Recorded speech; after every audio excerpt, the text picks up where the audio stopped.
Hello দর্শক, দক্ষিণ পূর্ব এশিয়ার একটি বিস্ময়কর এবং দ্বীপপুঞ্জ দেশের নাম হলো ইন্দোনেশিয়া। এখানে 17,000-এরও বেশি দ্বীপ রয়েছে, যার মধ্যে জাভা, বালি, সুমাত্রা এবং কালিমান্তান সবচেয়ে পরিচিত। আজকের ভিডিওতে আমরা জানব ইন্দোনেশিয়ার সকল ছোটোখাটো বিষয়গুলোকে। সুতরাং আজকের ভিডিও অনেক বেশি ইন্টারেস্টিং হতে যাচ্ছে। তার আগে দর্শক বন্ধুরা, আমার চ্যানেলে অ্যাভারেজ ভিউ প্রায় 4 থেকে 500, অথচ আমি সেখান থেকে 1-2টা সাবস্ক্রাইবারও পাই না। সুতরাং আপনাদের কাছে রিকোয়েস্ট থাকবে এই ভিডিওর মাধ্যমে অন্তত 20টা সাবস্ক্রাইব কমপ্লিট করে দিবেন। তো চলুন আর দেরি না করে এবার ভিডিও শুরু করা যাক। ইন্দোনেশিয়া দক্ষিণ পূর্ব এশিয়ার একটি বৃহত্তম দ্বীপ দেশ। আয়তন 19,04,569 বর্গ কিলোমিটার, যা বাংলাদেশের তুলনায় 13 গুণ বড়। দেশটির দক্ষিণে রয়েছে অস্ট্রেলিয়া, উত্তরে পাপুয়া নিউগিনি ও ফিলিপাইন এবং পূর্বে রয়েছে কিছুটা জলসীমা। এটি প্রায় 17,000-টিরও বেশি দ্বীপ নিয়ে গঠিত। এর প্রধান দ্বীপগুলো হল জাভা, সুমাত্রা, কালিমান্তান, সুয়ালাশিস এবং পাপুয়া। দেশটির ভৌগোলিকভাবে প্রায় 6,000 কিলোমিটার দীর্ঘ, যা এটিকে পৃথিবীর সবচেয়ে বড় দ্বীপপুঞ্জগুলোর একটি করে তুলেছে। ইন্দোনেশিয়ার জলবায়ু উষ্ণ এবং আর্দ্র, যা ট্রপিক্যাল অঞ্চলের জন্য খুবই স্বাভাবিক। এখানে 2টি মৌসুম লক্ষ্য করা যায়: বৃষ্টি মৌসুম এবং শুষ্ক মৌসুম। বৃষ্টি মৌসুম প্রায় অক্টোবর থেকে এপ্রিল পর্যন্ত চলে, আর শুষ্ক মৌসুম মে থেকে সেপ্টেম্বর পর্যন্ত। এই জলবায়ুর বৈচিত্র্য দেশের উদ্ভিদ ও প্রাণীর প্রজাতি সমৃদ্ধি করতে বিশেষ সাহায্য করে। এছাড়াও ইন্দোনেশিয়ার ভূখণ্ডে রয়েছে শতাধিক আগ্নেয়গিরি। বিশ্বের সবচেয়ে সক্রিয় আগ্নেয়গিরি এখানে অবস্থান করেছে, যার মধ্যে অন্যতম হল মেরাপি, ব্রোমো, সেমুরু, কোয়ারা ইত্যাদি। এই আগ্নেয়গিরিগুলো শুধু প্রাকৃতিক সৌন্দর্য নয়, বরং ভূগর্ভস্থ সম্পদ এবং মাটির উর্বরতার জন্য গুরুত্বপূর্ণ। তবে দেশের আয়তনের উচ্চতর অংশগুলোতে পাহাড় ও চূড়া ভ্রমণপ্রেমীদের জন্য খুবই আকর্ষণীয়। ইন্দোনেশিয়ায় নদীর সংখ্যা অনেক। তার মধ্যে গুরুত্বপূর্ণ 2টি নদী হল মেসি নদী এবং কালিমন্তানের কম্পাঙ্ক নদী। এই নদীগুলো কৃষি ও মানুষের দৈনন্দিন জীবনে অপরিহার্য।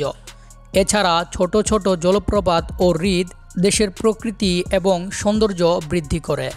তবে ইন্দোনেশিয়ায় রয়েছে প্রায় 27 কোটি মানুষ। এটি বিশ্বের 4র্থ সর্বাধিক জনবহুল দেশ হিসাবে পরিচিত। এই জনগণ প্রায় 300টি ভিন্ন জাতি এবং শতাধিক ভাষায় বিভক্ত, যার মধ্যে প্রধান জাতিগুলো হল জাপানিজ, সুদানি, মালয়, বাটাক, বালি এবং পাপুয়া। ইন্দোনেশিয়ার সরকারি ভাষা হল ইন্দোনেশিয়ান। এটি দেশের সমস্ত মানুষের মধ্যে যোগাযোগের মাধ্যম হিসাবে ব্যবহৃত হয়। এছাড়াও দেশের প্রত্যেকটি অঞ্চলেই স্থানীয় ভাষা ব্যবহার করা হয়।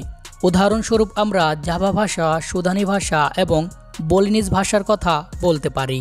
তবে ইন্দোনেশিয়ায় ধর্মীয় পরিচয় বৈচিত্র্যময় হলেও দেশটি মূলত একটি মুসলিম প্রধান রাষ্ট্র। জানা যায় দেশটির প্রায় 87% মানুষ ইসলাম ধর্ম অনুসরণ করে। এছাড়া বাকি 13% মানুষ খ্রিস্টান, বৌদ্ধ, হিন্দু সহ আরও অন্যান্য ধর্ম অনুসরণ করে। জানা যায় ইন্দোনেশিয়ার শিক্ষা বাধ্যতামূলক। প্রাথমিক শিক্ষা সাধারণত 6 বছর এবং মাধ্যমিক শিক্ষা 3 বছর। উচ্চশিক্ষা বিশ্ববিদ্যালয় ও পলিটেকনিকগুলোতে ধারাবাহিকতা বজায় রাখে। তাই তো দেশটির শিক্ষার হার গিয়ে দাঁড়ায় 96%-এ। ইন্দোনেশিয়ার সমাজ পরিবার এবং সম্প্রদায় কেন্দ্রিক। মানুষ একসাথে বড় পরিবারে বসবাস করে এবং বয়স্কদের প্রতি শ্রদ্ধা প্রদর্শন করে। বিভিন্ন উৎসব, বিবাহ, জন্মদিন এবং ধর্মীয় অনুষ্ঠান সামাজিক সংহতি বৃদ্ধি করে। দেশটির প্রধান উৎসবগুলোর মধ্যে অন্যতম হল ঈদ উল ফিতর, নাতাল, গালুঙ্গান এবং থিলুং উৎসব। স্থানীয় সংস্কৃতি যেমন নৃত্য, গান ও হস্তশিল্প ধর্ম সমাজের সঙ্গে মিলিত। ইন্দোনেশিয়ায় জনস্বাস্থ্য সরকার পরিচালিত। শহরে আধুনিক হাসপাতাল ও ক্লিনিক থাকলেও গ্রাম এলাকায় স্বাস্থ্য সুবিধা সীমিত। ইন্দোনেশিয়ার মানুষের প্রধানত কৃষি, বাণিজ্য এবং মৎস্য চাষের উপর জীবিকা নির্ভর করে।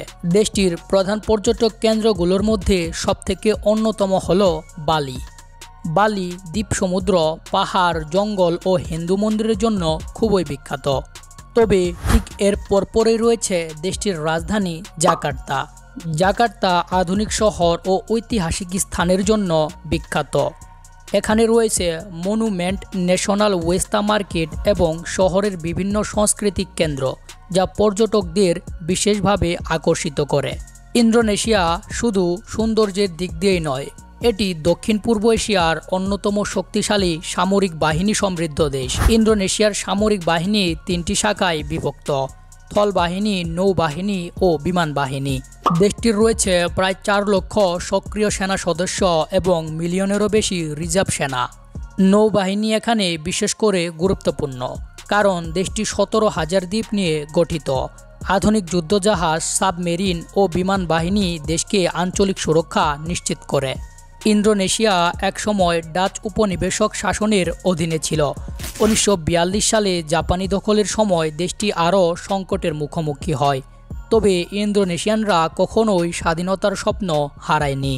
বিরাট সংগ্রামের পর দেশটি 17 আগস্ট 1945 সালে সুকার্নো ও মোহাম্মদ হট্টা জাতীয় পতাকা উড়িয়ে ঘোষণা করেন ইন্দোনেশিয়ার স্বাধীনতা।